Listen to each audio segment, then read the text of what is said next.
Apakah kamu pernah berpikir untuk menjadi QA engineer?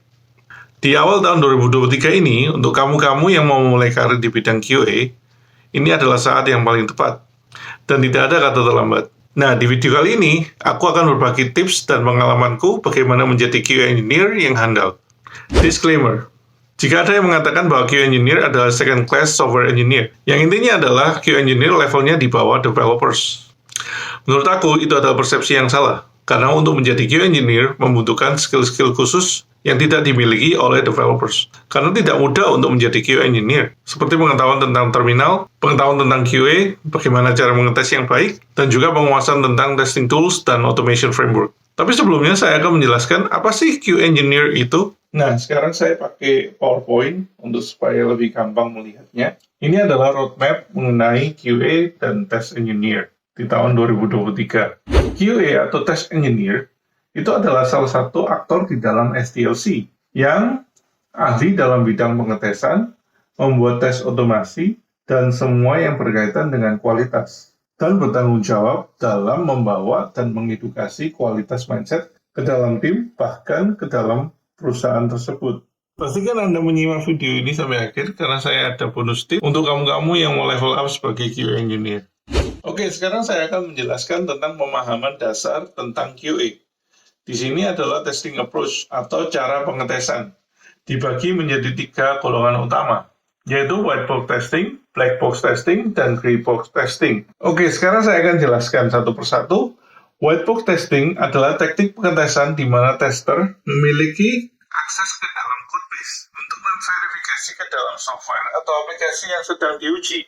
Sering juga disebut clear box testing, yang artinya dalam bahasa Indonesia adalah box atau kotak yang tembus pandang. Memiliki cakupan yang luas, namun cukup ribet dalam implementasi dan maintenance-nya. Contohnya adalah unit test. Nah, kemudian black box testing. Ini lebih berfokus pada pengujian software dan aplikasi secara keseluruhan tanpa melihat dari codebase-nya. Dengan kata lain, tester memberikan input dan memastikan output yang dihasilkan itu sesuai dengan requirement. Contohnya adalah smoke test dan exploratory test. Yang terakhir, gray box testing, yang adalah kombinasi antara white dan black box testing, di mana pengujian dilakukan secara sistematis, namun dengan akses dari codebase-nya. Teknik ini sering digunakan dalam integration test atau end-to-end test. Sekarang kita akan membahas tentang testing kategori atau macam-macam tes. Di sini ada 2 kategori besar, yaitu functional test dan non-functional test. Functional test adalah pengujian software atau aplikasi berdasarkan dari fungsi dari fitur yang ada di dalamnya. Pengujian ini memastikan bahwa tes berjalan sesuai yang diinginkan. Contohnya adalah smoke test, integration test, atau regression test. Nah, non-functional test adalah pengujian software atau aplikasi yang berdasarkan dari kualitas dari sistem tersebut, seperti keakuratan, stabilitas, daya tahan, dan sebagainya. Contohnya adalah load test, performance test, dan accessibility test. Selanjutnya saya akan menjelaskan tentang testing tool dan project management. Penggunaan testing management tool sangat membantu untuk mengorganize secara sistematis testing plan yang Anda miliki. Contoh adalah TestRail, Zephyr. Untuk penggunaan project management sangat membantu di dalam SDLC, seperti mengetahui detail tentang QA test, tracking status of the project, melaporkan bug atau defect, dan sebagainya. Contohnya adalah Jira dan Trello. Selain pengetahuan dasar tentang QA, kita juga harus tahu tentang SDLC. SDLC yang aku maksud ini lebih mengarah ke Agile Development. Aku tidak membahas tentang Waterfall atau V-Model, karena menurut aku, Agile itu lebih relevan dan works well untuk software development. Agile itu sendiri memiliki pemahaman yang cukup dalam.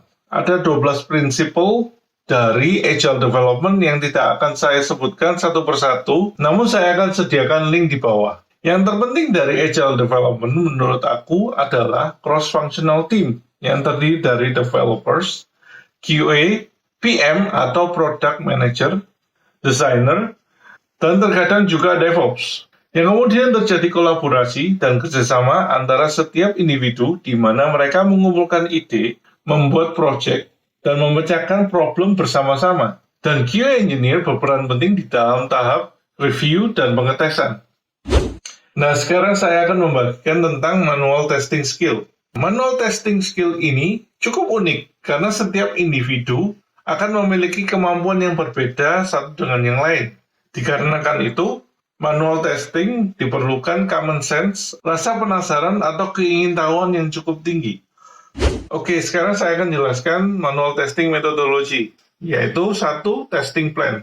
Adalah cara mendokumentasi testing strategi, tujuan, dan rencana dalam melakukan pengujian secara detail. Pembuatan testing plan ini sangat penting karena membantu memperjelas perincian tes dan juga menjadi guideline dalam melakukan pengujian. Tujuan testing plan ini yaitu memperjelas potensi problem atau mendeteksi defect bahkan sebelum pengujian itu dimulai. Tahap pembuatan testing plan ini sangat panjang. Karena itu saya akan membuat video follow up tentang bagaimana membuat testing plan. Yang kedua, test case dan test scenario. Test case adalah setiap poin atau tahapan di dalam fungsi yang bisa dites atau diuji. Sedangkan tes scenario adalah kumpulan dari pengujian yang dapat dilakukan untuk memvalidasi fungsi dari fitur tersebut. Yang masih pada bingung gini, test case berfokus pada apa yang diuji dan bagaimana pengujiannya, termasuk step, tes data, kondisi sebelum dan sesudah tes. Sedangkan tes scenario adalah kumpulan dari test case ini. Yang ketiga, compatibility test, yaitu pengujian yang dibutuhkan untuk menguji fungsi dan fitur di berbagai platform yang berbeda. Contohnya operating system yang berbeda, mobile app, dan atau browser. Metode ini berdampak besar terhadap tes objektif dan terkadang masuk di dalam testing plan.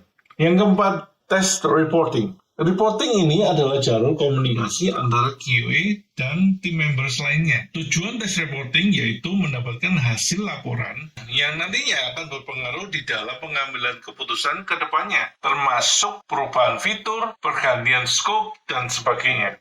Nah, sekarang kita akan berbicara tentang automation testing skill. Mungkin beberapa dari kalian pernah mendengar atau bahkan memakainya. Coding dan programming skill is required. Pemilihan programming language sebenarnya tergantung dari kebutuhan. Contoh beberapa programming language yang cukup banyak dipakai, yaitu Java, Python, dan JavaScript. Menguasai lebih dari satu programming language itu sangat membantu di dalam karir. Nomor 1, Web Application Test. Dibagi menjadi 2, yaitu front-end test yang berfokus pada UI atau user interface, memastikan semua bekerja dengan baik di browser. Front-end test ini lebih populer. Kemudian back-end test berfokus pada database validation di mana QA memastikan data yang masuk dan keluar dari dan ke database. Seringkali sebuah testing framework memakai keduanya. Contoh dari front-end test adalah Selenium, WebDriver.io, Cypress, dan masih banyak lagi. Sedangkan back-end test hanya menggunakan SQL atau NoSQL. Kedua, microservice test. Microservice itu sendiri adalah pembagian kompleks logik dari sebuah web aplikasi ke beberapa modul kecil yang bertujuan mempermudah proses development dan deployment. Setiap modul biasanya berfokus ke satu spesifik fungsi saja. Membuat test automation untuk microservice membutuhkan pengetahuan tentang HTTP request yang sering disebut API atau Application Programming Interface. Karena itu sering juga disebut API test. Contoh tools dari API test adalah SoapUI, Postman, Newman. Contoh lain dari microservice test ini adalah contract test, di mana pembagian tes ini berdasarkan setiap service atau modul yang sering disebut consumer, dan setiap kontrak tes ini benar-benar independen dan tidak tergantung dengan modul yang lain. Yang ketiga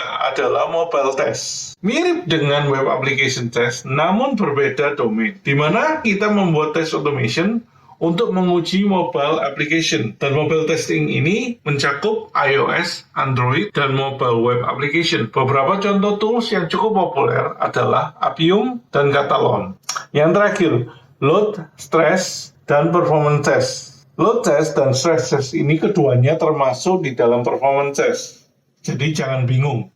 Kalau ada yang bilang load test, ada yang bilang stress test, atau performance test, They basically talking about the same thing. Dengan load test, kita dapat mengetahui berapa total user atau request yang dapat dihandle dalam waktu yang bersamaan. Sedangkan stress test, kita dapat mengetahui batas maksimal yang sistem dapat handle dalam kurun waktu tertentu. Another skill. Ini adalah beberapa skill dan pengetahuan yang cukup diperlukan dalam automation testing. CI/CD. Kepanjangan CI adalah Continuous Integration. CD adalah Continuous Deployment, yang adalah tulang punggung dari proses automation di dalam SDLC. Ini sangat berpengaruh dalam kelancaran dari agile process. Dengan CI, maka developer team akan lebih mudah untuk mengeksekut tes sewaktu-waktu tanpa adanya interaksi dari QA atau SD. Kemudian dengan CD, ini akan mempermudah developer teams untuk mendeploy code yang telah mereka buat atau update secara otomatis. Jadi CI/CD pipeline ini adalah full set dari proses untuk pengujian, pengecekan, setiap perubahan code, lalu dilanjutkan untuk mendeploy code tersebut. Selain mempercepat dan mempermudah, CI/CD ini memberikan rasa aman dan percaya diri dari seluruh engineering team untuk tidak mendeploy sesuatu yang broken ke production site. Selain itu, kita juga memerlukan skill dan tools lain seperti versioning control dan remote repository. Contohnya adalah Git dan GitHub, dan juga Bash Terminal atau PowerShell. Selain itu, kita juga memerlukan automated testing report dan monitoring. Oh ya, sebelum saya lupa, contoh dari CI/CD pipeline ini adalah Jenkins, Circle CI, dan GitHub Action. Sekarang saya akan berbicara tentang bonus skill. Ini adalah skill yang tidak harus dimiliki, tapi sangat berguna, yaitu Cyber Security Test. Contoh dari cybersecurity test adalah penetration test, vulnerability scan, dan sebagainya. Ini sangat berguna untuk menjaga keamanan data dari web application. Untuk daftar cybersecurity test yang lain, bisa dicek di OAuth link yang saya sediakan di bawah. Untuk menjadi seorang QA engineer, kamu tidak harus menguasai semua skill yang saya sebutkan tadi. Mungkin beberapa dari kalian tertarik untuk menjadi QA engineer, tapi tidak memiliki technical skill atau tidak berasal dari computer-related degree.